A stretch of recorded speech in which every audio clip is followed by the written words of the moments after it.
mai 1995, 95 en France, c'était en 92 aux États-Unis, arrive Spawn. Vous savez à quel point j'affectionne ce héros, ou plutôt ce anti-héros qui a totalement révolutionné l'univers du comics avec l'arrivée d'Image Comics. Hein. C'était en 92, donc aux États-Unis.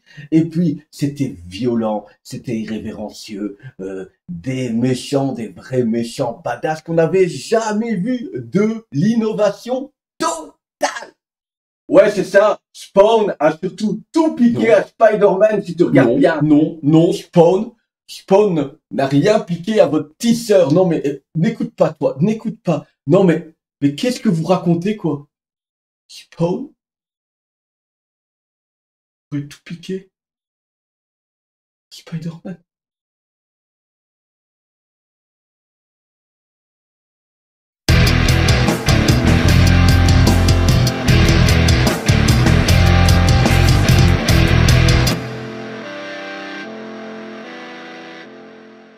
Bonjour à toutes, bonjour à tous, bienvenue dans ce nouveau Read Club. Aujourd'hui, on va aborder une période importante dans l'histoire des comics, le début des années 90. Pourquoi on va aborder cette période? Bien simplement parce que je ne vous en ai pas fait une vidéo, ça peut arriver chez moi en surprise un peu à l'avance, mais je viens de lire et de finir l'Omnibus Spider-Man par Todd McFarlane. Attention, il y a déjà un omnibus qui était sorti, mais là c'était du McFarlane et Michelini. Ici, McFarlane est au scénario et au dessin sur l'intégralité de cet omnibus. C'est une histoire comme 12 épisodes, hein, même 16 épisodes qui sont repris dans cet omnibus. Mais pour bien comprendre cet omnibus, il faut remettre un petit peu les choses dans son contexte. Nous sommes en 1990 et on va reprendre même un petit peu avant, fin des années 80. Marvel était un petit peu dans le mal pour se renouveler et DC revenait quand même assez fort. Qu'est-ce qui se passe? Eh bien, Marvel a la chance de mettre la main sur une bande de petits jeunes, de petits nouveaux, qui envoient du lourd en termes de dessin. Il y a notamment Todd McFarlane, mais on peut parler de Jim Lee, de Rob Liefeld, de Valentino, Zlela, d'Eric Larsen et de Marc Silvestri. Voilà, toute cette joyeuse équipe, on le sait maintenant, vont créer en 92 Image Comics.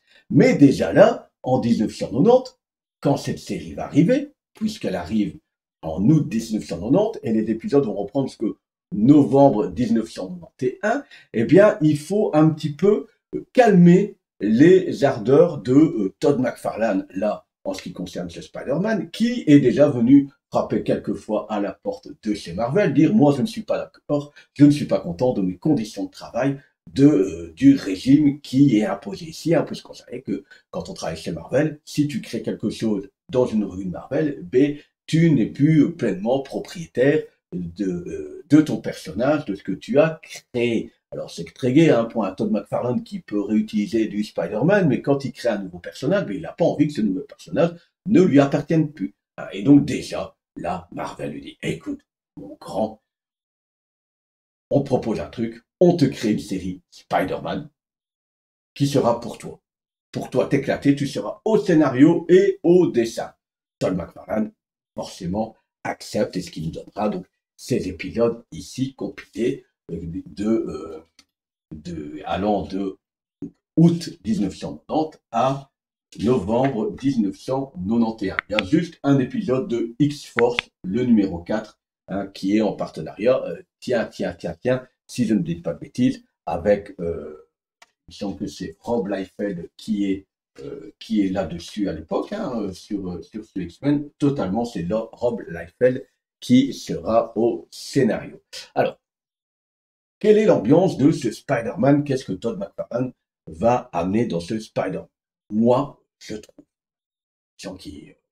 quelques chroniques qui disaient que finalement, avec le temps, ça avait très mal vieilli, que ça racontait pas grand-chose. Mais en tout cas, en dehors de la qualité et l'amour qu'on a et la manière d'apprécier cette série qui est propre à chacun, surtout quand ça vieillit un petit peu, hein, mais ce qu'on peut pas retirer, c'est que tout d'un coup, on se retrouve avec un Spider-Man qui est plus violents, les adversaires sont plus violents. On a un Spider-Man qui en plein la poire, et on a un New York, un Manhattan qui est vraiment plus noir. On va dans les rues auprès des SDF, des sans-abri, auprès un petit peu de la prostitution. On a des malfrats qui tentent quand même d'abuser d'une femme. Hein. On se retrouve avec du Spider-Man qui est très abîmé. Si je vous prends certaines images ici, euh, que je trouve une pleine page, voilà. Quand même Spider-Man qui en a pris plein la poire dans certains épisodes, et qui est même totalement, dans un épisode totalement recroquevillé et au plus mal. Hop, vous voyez, là, il souffre, il est KO. Ça, on peut pas le retirer. C'est un renouveau, c'est clairement un renouveau. On n'a pas trop osé ça dans les comics de salir et d'aller mettre ses mains là où c'est un peu dégueulasse. Alors qu'est-ce qu'on retrouve? On retrouve plusieurs récits. Alors c'est là que les gens disent ouais, la qualité des récits elle est pas folle. Hein. N'oubliez pas quand même que à la base Todd McFarlane est plus un dessinateur qu'un scénariste. C'est d'ailleurs ce qu'on reproche à toute notre joyeuse kick, là, les Rob Liefeld, les Jimmy, etc., c'est de ne pas être des scénaristes. Et d'ailleurs, à la création d'images, ça va leur poser des petits problèmes, euh, parce que en dessin, ils assurent, mais pour réussir à sortir des scénarios et à respecter les délais, là, ça va être compliqué, un peu plus compliqué, ce qui va amener à un moment donné Image Comics même à engager des scénaristes pour pallier à tout ça au début. Hein. Et donc, oui, ce n'est pas les scénarios les plus dingues, mais néanmoins, ce sont des scénarios efficaces. Dans la première histoire, dans le premier arc de cette période de McFarlane, on nous retrouve le lézard, le docteur Connors, qui, euh, qui poursuit Spider-Man, mais en même temps, il semble un petit peu possédé. Il n'est pas lui-même. Spider-Man n'arrive pas à dialoguer. On a un lézard qui est juste brutal, violent, et c'est tout, qui tente juste de zigouiller des gens, qui est vraiment dans son état le plus primitif possible, le plus bestial.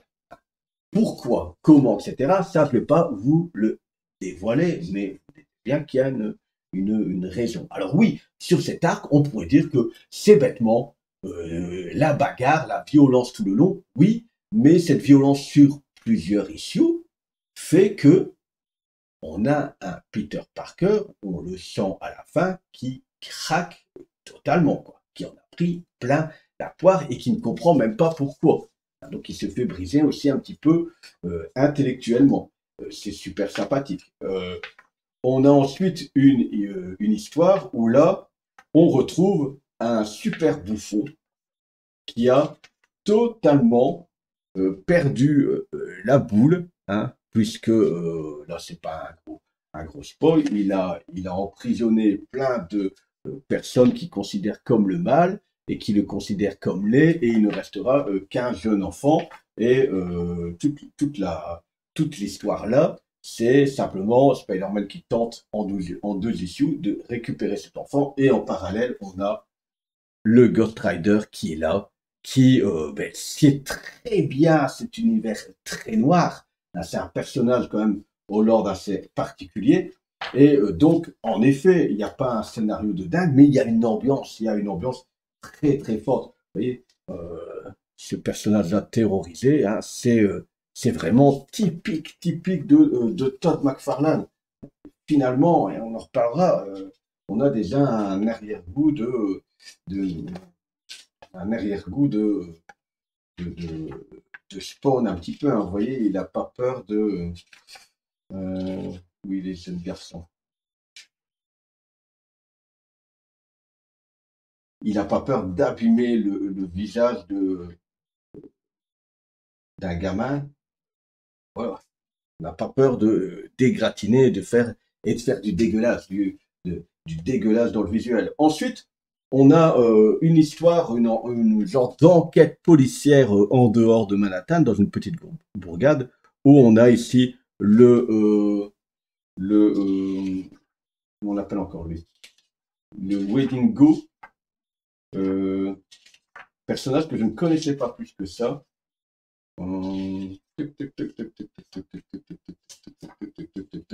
Qui en fait est pris sur une rue en train de porter le cadavre d'un enfant. Et il y a une dame qui le percute en voiture, et du coup, ce Wedingo, ce monstre un peu proche du Bigfoot, eh bien, il est pris, oui, Wendigo, qui est pris, oh,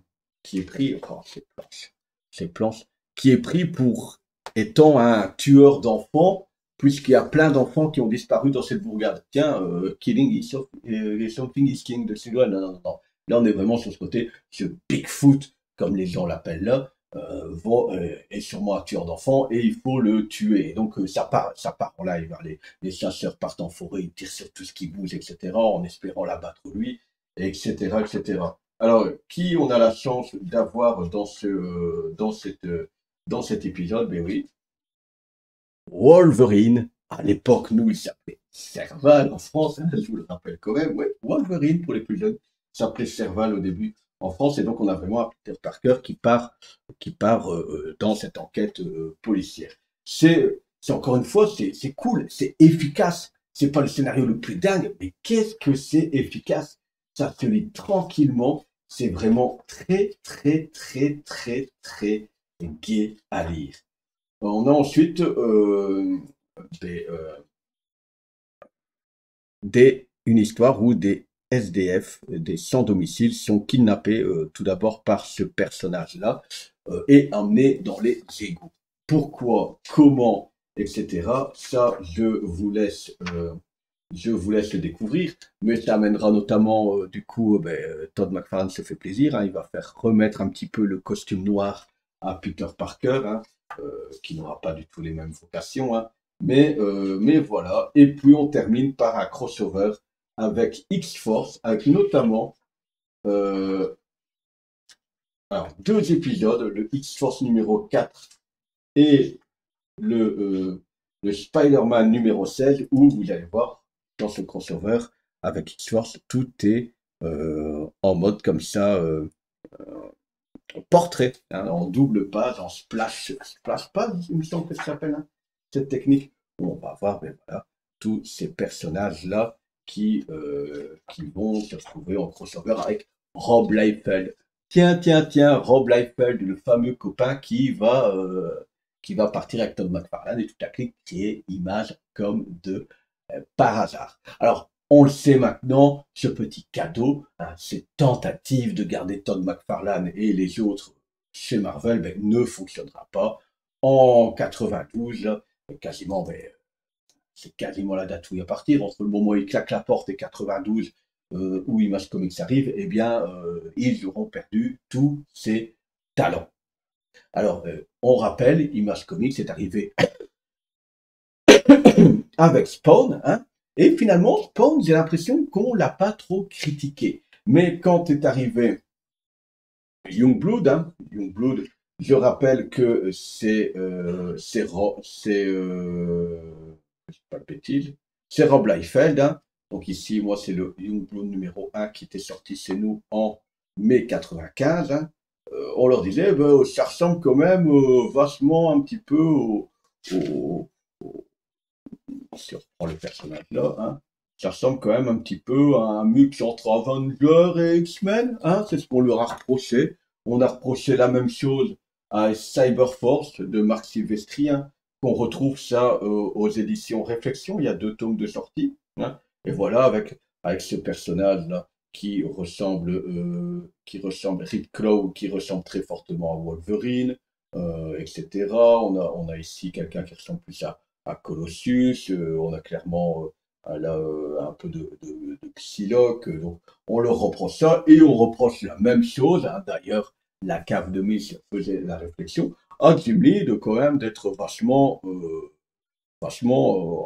inspiré de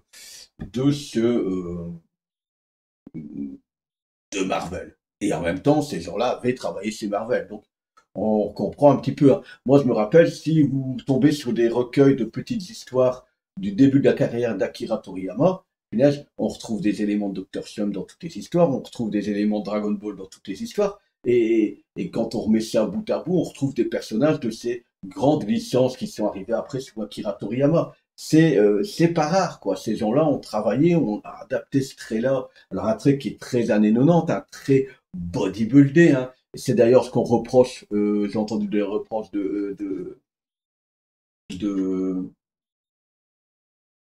dans les reproches sur ce Spider-Man, c'est que c'est un style graphique qui sied très bien aux histoires de super-héros, moins à leur vie privée. Et donc de dire que finalement, les à côté de Peter Parker, là, Todd McFarlane n'en a pas joué et n'en avait sûrement pas envie, en effet. Mais est-ce que c'est dérangeant quand on lit du comics, hein? On a oublié que les comics, à la base, c'est du mensuel, hein, je le répète assez souvent, et donc pour tenir en haleine, si on a un épisode où c'est du blabla non-stop, non-stop, on s'ennuie un petit peu. Et puis je me suis dit, ben, c'est drôle parce que dans tous ces départs, Todd McFarlane, lui, on ne l'a jamais ennuyé sur le sujet. On lui a jamais dit que son Spawn était du plagiat, du pompé de Spider-Man. Et pourtant, quand j'ai lu cet omnibus, il y a plein de fois, je me suis dit, oh, ben, j'ai déjà vu ça. J'ai déjà vu parce que Spawn et les premiers épisodes de Spawn, je les ai lus très régulièrement dans ma jeunesse. Donc j'ai des images comme ça qui bizarrement sont restées dans ma tête. Et ben, en dehors de des couvertures, hein, moi je trouvais quand même que entre celle-ci et celle-ci, hein, dans la position, dans les doigts, regardez ici, si je rapproche dans les doigts alors dans Spawn, c'est habituel, mais sur son Spider-Man, qui quand même a des doigts un peu crochus, hein, si on prend ce deuxième-là, hein, c'est une position quand même qui est très Todd McFarlane-esque, si je puis m'exprimer comme ça. Et puis, vous voyez, j'ai mis des post-it. Pourquoi? J'ai euh, j'ai remarqué certaines petites choses. Comme par exemple, première apparition de Spider-Man, regardez, on a ici un criminel dans la rue, un voyou qui tente d'abuser d'une jeune femme. Hop, à côté de ça, je pense que c'est dans cet épisode-là, oui, dans le premier, hein. Dans le premier, première apparition de Spawn avec le contact, son premier acte héroïque. Regardez qu'est-ce qui se passe. Là, plusieurs voyous qui tentent d'abuser d'une jeune femme, notamment en arrachant son t-shirt. Ouais, c'est un peu léger, c'est un peu léger, vous allez me dire, hein. Excusez-moi si je fais du bruit avec mon micro, mais vous vous doutez que une telle débauche de, euh, de, de papier, je trouve quand même, quand on regarde la position là du lézard, ok, dans sa posture un peu comme ça, arquée, euh, que on a quand même, hein, vous me voyez sûrement venir, donc petit post-it rose, où est mon petit post-it rose, hop, c'est vraiment, pour un coup, les habitués de la scène, waouh, il a mis des post-it, ouais, j'ai mis des post-it parce que, franchement, alors oui, il a les bras un peu plus fins, quoi, mais cette posture, cette manière d'être, là, je suis sûr qu'on part de ce dessin-là, il y a moyen de se refaire le lézard qui est juste derrière. Je prends dans l'ordre de mon omnibus. Là, je n'ai pas trouvé l'image à proprement parler. Hop, comment je vais faire ça? Le lézard dans les chaînes, là. Si cette image-là n'a pas été utilisée et réutilisée dans les spawns, je ne dis pas ça. Cette manière de voir les chaînes TV. Et regardez, le gars là, euh, hop, celui-là, ok. Les habitués de Spawn peuvent peuvent en témoigner. Où je l'ai retrouvé, ils sont où? Regardez-le, regardez-le. Si, si c'est pas librement inspiré, hein, et après voilà, hein, encore une fois, c'est lui qui a créé, c'est lui qui a créé ces visuels. Je trouve ça totalement là, ce personnage-là. Donc c'est un autre journaliste qui va aller enquêter là sur les Wedding Go avec Peter Parker. Hein, vous voyez le look du gars. Finesse. Si c'est pas alors j'ai essayé de trouver une image parce que c'est plus flagrant sur d'autres tomes plus tard, mais finesse, si c'est pas Twitch de Sam et Twitch, et on en a, hein. On en a. Hop. Qu'est-ce que j'ai encore ici mis en post-it? Euh,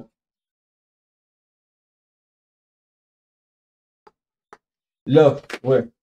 Donc le personnage que je voulais montrer tout à l'heure. Là, ok? Regardez. Là, ça c'est un mix. C'est un mix entre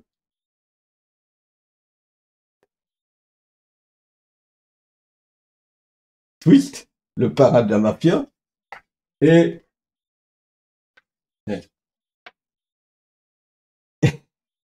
Billy Kincaid, le violeur d'enfants. Vous en voulez encore? Eh bien, là l'image, là aussi, je suis persuadé qu'il est dans un des tomes, hein. J'ai plus ses premiers en tête, mais regardez cette posture-là de, euh, de, euh, de Morlun, et il est en bleu là, il est en bleu là. Euh, cette manière de jouer avec la cape. euh,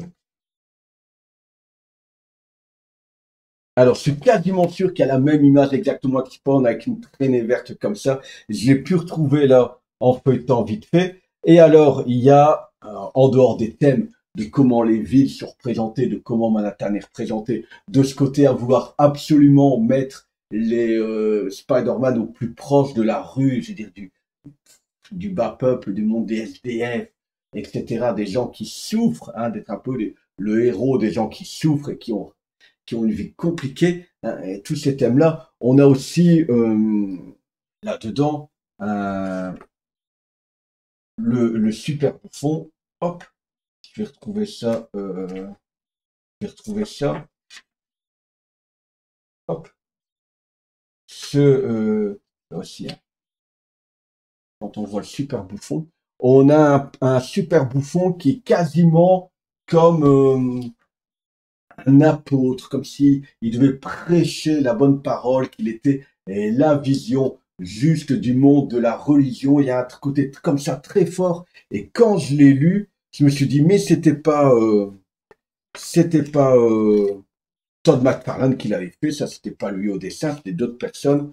On a ce personnage-là qui s'appelait Curse, hein, qui avait comme idée de déglinguer Spawn. Alors, quand il n'avait pas sa cape, il ressemblait à ça, qui n'a rien à voir avec le super bouffon. Mais néanmoins, ces deux parties où le super bouffon est comme ça, avec sa cape, replié, à prêcher la bonne parole, eh bien, punaise, c'est ce personnage-là. Et oh, quoi, je feuillette, et qu'est-ce qui se passe? Ben, sur ces numéros-là, au scénario et au dessin, c'était Todd McFarlane. Donc, vous voyez, c'est moins violent, c'est moins flagrant, mais quand vous avez lu les deux, et que vous avez une bonne mémoire de l'un des deux, quand vous lisez, quand j'ai lu celui-là, moi j'avais pas lu ce Spider-Man des années 90 là, de Todd McFarlane, je l'ai découvert là, mais à plein de fois quand je feuilletais, waouh, wow, on pouvait quasiment sur toutes les pages de retrouver comme ça des mais ça a été réutilisé dans Spawn. Encore une fois, de bonne guerre, hein. C'est lui qui a dessiné là, il a juste réutilisé. Et alors, est-ce que c'est réutilisé consciemment ou c'est son trait qui fait ça? Ça, c'est autre chose. Quand les personnages se balancent des salves comme ça, on a vraiment cette impression. euh, c'est dans le tome 2 qu'on a ça.